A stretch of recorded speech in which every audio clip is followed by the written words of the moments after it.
I'm Matt Gelka in Washington, where the details of Phase 1 of a potentially historic peace deal between Israel and Hamas are starting to emerge.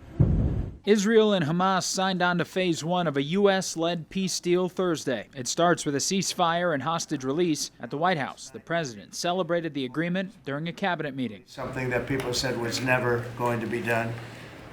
We ended the war in Gaza and really, on a much bigger basis, created peace. And I think it's going to be a lasting peace, hopefully an everlasting peace. Peace in the Middle East. A full ceasefire in Gaza is set to go into effect within 24 hours of Israel formally ratifying it. That includes a partial withdrawal of Israeli forces and then a 72-hour countdown for Hamas to release hostages. There's believed to be about 20 remaining living hostages and the remains of 25 others. We are getting the hostages back on Tuesday, Monday or Tuesday.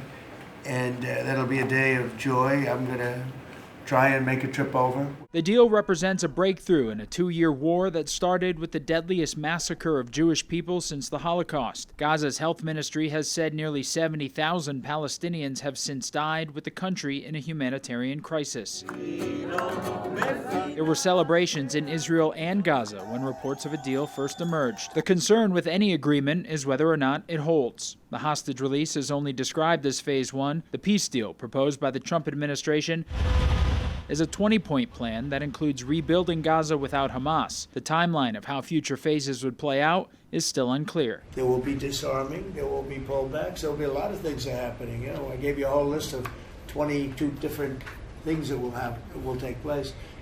And I think it'll take place, and I think you're going to end up with peace in the Middle East. But we have to get our hostages back. And we weren't going to do it at the end, we're going to do it at the beginning. President Trump says he's been asked to address the Knesset, Israel's parliament, and that speech could take place as early as this weekend. Reporting in Washington, I'm Matt Gelka.